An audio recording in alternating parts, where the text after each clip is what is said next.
And now students, let us summarize chapter number 9 of civics, that is urban livelihoods. Okay, if you remember, in this chapter we learnt about the work which people did in the city area. All right, let us revise it quickly. So open your book on page number 76. Open your civics book on page number 76. Okay, chapter number 9, urban livelihoods. I hope you are all familiar with the term livelihood now. Livelihood is any occupation which people do to earn money. And in this chapter we are learning about livelihoods from urban areas, that is the city area. So let us have a quick look. In this chapter, students, we learnt about 4 different kinds of people who work. Okay, 4 different kinds of scenario. Let us take a look at that. First were the street vendors. Okay, let us take a look at their condition. Now, street vendors, you have already seen, people who sell you vegetables. Okay, we have vegetable vendor, okay, or flower seller. Okay, people who sell flour, correct, as well as cobbler or barber, who sell their service instead of any products. Now these people, okay, they go from place to place. Okay, their shop is not permanent, first of all, correct. They have plastic spread over a sidewalk or a road, and then they are selling vegetables there. Some of them have a cart. Okay, either they go from street to street, okay, to sell their products, or they set up a cart somewhere. Okay, that is the working condition of the street vendors. All right, street vendors, what is so essential about them? What do we need to know? That their working condition is very extreme. How so? That first of all, if they don't go for a work for a day, okay, if they don't go work, for example, the vegetable vendor didn't set up his or her shop on that day, what will happen? They will not get any money on that day, correct? See, so this is the working condition of street vendors. First, their shop is not permanent. They usually spread some plastic tarp or a small cart side of the road, okay, to sell their vegetables, flowers, newspaper and certain kinds of stuff. Okay. Then in this chapter, students, we learnt about the story of Bachchu Manjhi, if you remember. Okay, and we particularly learnt what he did. He migrated. We learnt a word which was migration. Migration means moving from one place and settling to another place. Bachchu Manjhi, he went from rural area to urban areas, correct? He used to live in the village where he was not earning much, so he went to the city so that he can earn good amount of money to support his family. Okay, these people are called migrants who move from one place to another. Okay, now the working condition of Bachchu Manjhi is the same as any street vendor. Okay, he pulls an auto rickshaw. So on the day when he doesn't pull an auto rickshaw, supposedly he is sick on that day, he will not get any money, correct? Now the second working conditions that we learnt about, the second one were the marketplace. Marketplace or shops. Now what was different about these? What made them different from street vendors? First of all, their shops are permanent. Okay, they have permanent shops. It can be either on rent or they can purchase it. Okay, big showrooms that you see, those showrooms and shops come under marketplace. Okay, which set up shops so that they can sell a large amount of products. For example, it can be utensils. Okay, it can be clothes showroom, electrical appliance, any shop which is permanent. One more important thing about these shops is that to make this shop, okay, to set up this shop, you need a license. You need a license from the municipal corporation of that city.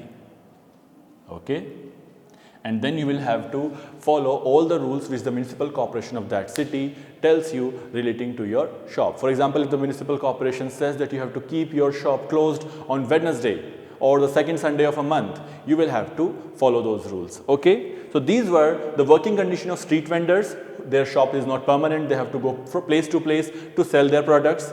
And marketplace, who have permanent shops, their shops are usually large and decorated in a very attractive way, okay, and the owner of the shop need a license from the municipal corporation. Now let us discuss the third one, which is the factory workers. Okay, the third type of people that we learnt about were the factory workers. Let us see their working condition. If you remember that the factory workers, okay, they were called workers or laborers, okay. People who do work, people who perform some labor are workers or laborers. Another thing about them was they were hired for a fixed time, okay. Supposedly there is a building construction work going on, so workers will be hired only until the time the building has been completed, okay. After the building gets completed, they will be let go to find some other work, okay. Their job is not permanent, okay. It's a temporary, okay. It means only for some amount of time. It can be for a day. Workers can be hired on a daily basis as well as weekly or monthly basis. Temporary job, okay. They can be fired at any time. Their job is not permanent, okay. They can be fired at any time. Another thing, long working hours, that they usually work for long hours, okay. Now people who work in factories, for example, we learnt about one worker who used to work in a factory in the chapter. She used to get overtime for the extra amount of work she was doing after her work shift was over, okay. So basically these people, the factory workers, have no job security. They can be asked to leave at any time their employer wants to fire them, okay. Now let us discuss the last one. Now the last one were office workers, okay. I hope you remember what office workers are. Now office workers, employee, the people who work in those offices, okay, they are called employee, okay. That if you are working at a place, a large institution, you are an employee of that place, okay. And another thing is that your job is permanent. You have job security and no one can fire you from that job, okay. So that is called a permanent job. Then we have fixed time.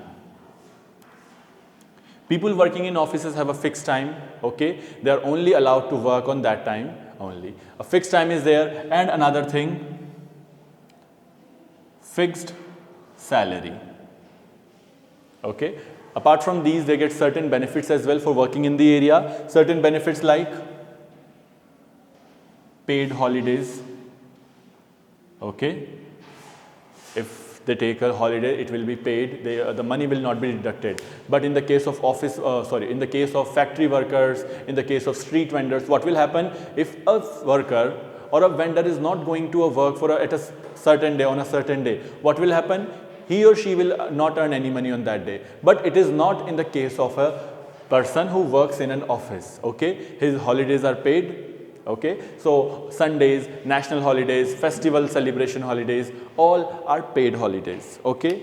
Plus they also get some medical allowance in case they fall ill, okay. If they fall ill, they have a medical allowance as well for themselves and their family.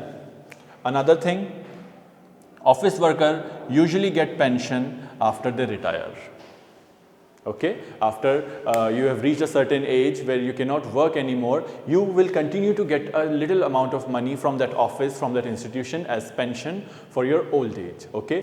So student, that was the summary of the entire chapter number 9 of civics. Now let us take a quick look at the internal question of that chapter. On page number 79, students, the first internal question is there, that is, what was found in a survey of Ahmedabad city? Okay, on page number 79, on the blank space provided at the top, write the question, what was found in a survey of Ahmedabad city? Okay, The answer is in the third line. In a survey of Ahmedabad city, it was found that 12% of all the workers in a city were people working on the street. Come to the second internal question on page number 81. On page number 81, write the second internal question. Okay. What is essential for a permanent shop? Write this. What is essential for a permanent shop? Okay. Right hand side paragraph, students. First line, first word.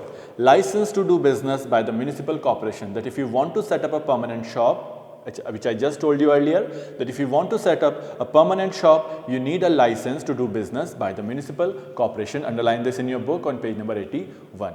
Now, let us have a quick look at the copywork question.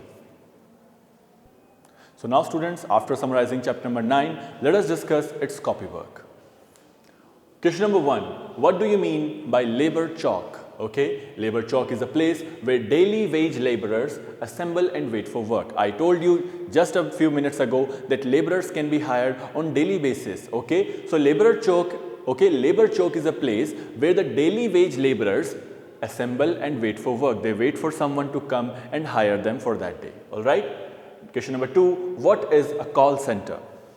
A call center is a centralized office that deals with problems and questions that consumers or customers have regarding goods purchased and services like banking, ticket booking, etc. A call center is a place where customers call whenever they have a problem regarding anything. It can be related to purchased goods, it can be related to banking or ticket booking. Okay, the person who answers your phone at the other end is sitting in a call center and is helping you to solve your problem. Now, what benefit does Sudha get along with her salary? Sudha works in an office, so she enjoys some benefits. Okay, I explained them to you. Let us see them again. Sudha gets following benefits along with her salary. Now, apart from the money she gets, the salary she gets monthly, she is also entitled to some benefits. Leaves and holidays. All her leaves and holidays are paid. Okay, medical benefits. Retirement benefits, that is pension, and job security, that she is a permanent worker, she cannot be fired. Okay. Now, in what ways is a permanent and regular job different from a casual job? Now, we are going to compare the job of people like Sudha to people who work in factory or laborers. Okay. Now, in a permanent and regular job, an employee gets a regular salary every month. He also gets other benefits such as savings for old age, holidays, medical facilities, etc. Thus, his job is secured. Casual workers do not get these benefits. The job is not secured for them. Okay, so the people who work in office area, their job is secured along with their salary. Along with their salary, they get holidays and medical facilities and so on. But the casual workers, the laborers, do not have these benefits. Okay, and their job is not secured. They can be fired at any time. What steps are being taken by the government to help people on the streets? Now, the people who are working on the street, how is our government helping them? Let us see. Street vending is now recognized as an activity for general benefit and as a right of people to earn their livelihood. Earlier, street vendors were not allowed, okay, to do their work. But the government of India recognized this, that it is an activity of general benefit. It benefits the people who are working them, and it is the right of people to earn their livelihood. Okay? Hawking zones have been suggested for towns and cities. Particular zones have been suggested where people can go and sell their products. It has also been suggested that mobile vendors should be allowed to move around freely. Mobile vendors, people who go around pushing their cart, okay, they should be allowed to move around freely so that they can sell their product.